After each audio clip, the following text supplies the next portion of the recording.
बिस्मिल्लाहिर्रहमानिर्रहीम। अस्सलामुअलैकुम। मोहतरम नाज़रीन, रमज़ान की तैयारी कैसे करें?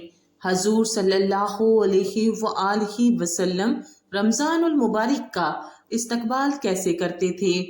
मोहतरम नाज़रीन, रमज़ानुल मुबारक का अज़ीमुश्शान महीना आ चुका है, जिसका इंतज़ार मुसलमानों को शिद्दत से रहता है और इसकी तैयारी शबानुल मुअज़्ज़िम के महीने से शुरू हो जाती है। ये महीना रहमत, बरकत और मगफिरत वाला महीना है। नेकी और सवाब कमाने वाला महीना है। बख्शिश और जहन्नुम से खलासी का महीना है। इसी महीने में बंदे को अपने रब से कुर्बत का अजीम मौका हाथ आता है। इस महीने में रज़ाए इलाही और जन्नत की बिशारत हासिल करने के मौके बढ़ जाते हैं। जरा तसव्वुर कीजिए, जब आपके घर किसी अहम मेहमान की आमद होती है तो हम और आप क्या करते हैं? हम बहुत सारी तैयारियां करते हैं, घर की साफ सफाई करते हैं, घर आंगन को खूब सजाते हैं, खुद भी जीनत इख्तियार करते हैं और बाल बच्चों को भी अच्छे कपड़े पहनाते हैं। पूरे घर में खुशी का माहौल होता है। बच्चे खुशी से उछल कूद करते हैं। मेहमान की खातिर तवाज़िया के लिए अनगिनत पुरतकल्लुफ खाने तैयार किए जाते हैं। जब एक मेहमान के लिए इस कदर तैयारी, तो अल्लाह की तरफ से भेजा हुआ मेहमान रमजान का महीना हो तो उसकी तैयारी किस कदर होनी चाहिए। रमजान की तैयारी और रमजान का इस्तकबाल किस तरह होना चाहिए, इसका अंदाजा हमें हजूर सल्लल्लाहु अलैहि वसल्लम की जिंदगी से होगा कि हजूर सल्लल्लाहु अलैहि वसल्लम कैसे रमजान का इस्तकबाल करते। हजूर नबी अकरम सल्लल्लाहु अलैहि वसल्लम रमजानुल मुबारक से इतनी ज्यादा मोहब्बत फरमाते कि अक्सर उसको पाने की दुआ फरमाते थे और रमजानुल मुबारक का एहतमाम माह शब्बान में ही रोजों की कसरत के साथ हो जाता था। आप सल्लल्लाहु अलैहि वसल्लम बड़े शौक व मोहब्बत से माह रमजान का इस्तकबाल फरमाते।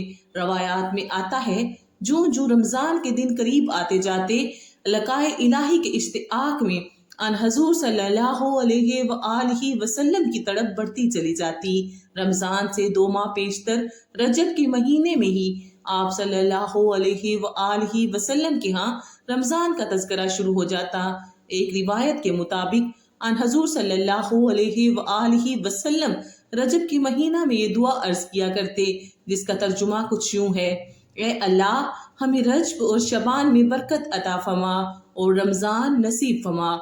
हजूर नबी करीम सल्लल्लाहु अलैहि वसल्लम इस मुबारक महीने को खुश आमदीद कहकर इसका इस्तकबाल फरमाते और सहाबा कराम से सवालिया अंदाज में 3 बार दरियाफ्त करते, कौन तुम्हारा इस्तकबाल कर रहा है और तुम किसका इस्तकबाल कर रहे हो? हजरत उमर बिन खत्ताब रजी अल्लाह तआला अन्हु ने अर्ज की, या रसूल अल्लाह, क्या कोई वही उतरने वाली है?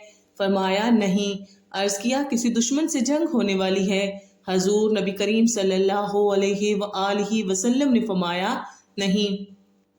अर्ज किया, फिर क्या बात है? आप सल्लल्लाहु अलैहि वसल्लम ने फरमाया, बेशक अल्लाह ताला माह रमजान की पहली रात ही तमाम अहले किबला को बख्श देता है। जब हजूर सल्लल्लाहु अलैहि वसल्लम शबान के महीने में दाखिल होते तो ये ज़ोको शौक मजीद बढ़ जाता और आपके शबो रोज रमजान जैसा रंग इख्तियार कर लेते। गोया आप सल्लल्लाहु अलैहि वसल्लम रमजान की बरकत से भरपूर तरीक से फैज़याब होने की खातिर मश्क फरमा रही हों। उम्मुल मोमिनीन हजरत आयशा रजी अल्लाह तआला अन्हो शबान के शबो रोज़ बयान करते हुए फरमाती हैं, रसूल अल्लाह सल्लल्लाहु अलैहि वसल्लम शबान के महीने में इस कदर नफली रोजे रखते कि हमें महसूस होता गोया आप मुसलसल रोजे रखते चले जाएंगे, और जब रोजा रखना छोड़ देते तो हमें लगता कि आप मजीद रोजे ना रखेंगे।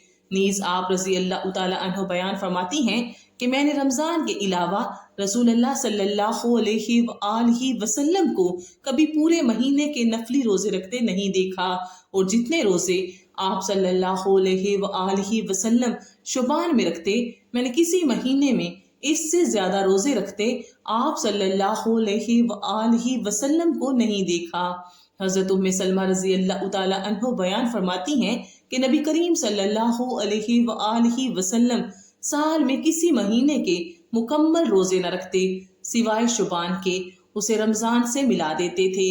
بس یہ بھی استقبال رمضان کا ایک طریق تھا کہ آپ صلی اللہ علیہ وآلہ وسلم اس مبارک مہینے میں داخل ہونے کی تیاری کے پیش نظر نفلی روزے رکھتے چلے جاتے اور روزے رکھتے ہی رکھتے رمضان کے مبارک ایام میں داخل ہو جاتے۔ شعبان کے دنوں میں رمضان کو پا لینے کی تڑپ کا اظہار اس حدیث پاک سے بھی خوب ہوتا ہے، جس میں حضور صلی اللہ علیہ وآلہ وسلم نے رمضان کے انتظار میں شعبان کے دن گن گن کر گزارنے کی تحریک فرمائی ہے۔ حضرت ابو ہریرہ رضی اللہ تعالی عنہ سے روایت ہے کہ حضور صلی اللہ علیہ وآلہ وسلم نے فرمایا، شعبان کے چاند رمضان کے انتظار میں گن گن کر گزارو۔ جب رمضان کی مبارک گھڑیاں قریب آتی اور طلوع ماہتاب سے یہ اطلاع مل جاتی کہ وہ مبارک مہینہ طلوع ہو چکا ہے، جس کی نسبت اللہ تعالیٰ نے قرآن کریم میں یہ خوشخبری دی ہے کہ اس کی محض ایک رات 1000 مہینوں سے بڑھ کر ہے، تو آپ صلی اللہ علیہ وآلہ وسلم کی طرب و مسرت دیدنی ہوتی۔ حضرت سلیمان فارسی رضی اللہ تعالی عنہ بیان کرتے ہیں کہ شعبان کے آخری دن حضور صلی اللہ علیہ وآلہ وسلم نے صحابہ کو جمع فرمایا اور ان الفاظ میں خوشخبری عطا فرمائی کہ اے لوگو، غور سے سنو، تم پر ایک عظمت والا اور مبارک مہینہ سایہ فگن ہونے والا ہے۔ اس میں ایک رات ایسی ہے جو 1000 مہینوں سے بڑھ کر ہے۔ اللہ تعالیٰ نے اس کے روزے رکھنا فرض فرمایا اور اس کی رات کے قیام کو ثواب ٹھہرایا ہے۔ جو شخص اس مہینہ میں کوئی نفلی نیکی بجا لائے گا تو وہ ایسے ہی ہے جیسا کہ عام دنوں میں فرض کا ثواب ہو، اور جو شخص اس مہینہ میں کسی فرض کو ادا کرے گا وہ ایسا ہے جیسے غیر رمضان میں 70 فرائض ادا کرے۔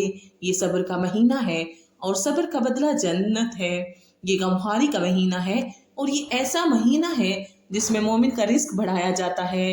جو شخص کسی روزہ دار کا روزہ افطار کرائے اس کے لیے گناہوں کے معاف ہونے اور آگ سے نجات کا سبب ہوگا، اور اسے روزہ دار کے ثواب کے برابر ثواب ہوگا، مگر روزہ دار کے ثواب سے کچھ بھی کمی نہیں ہوگی۔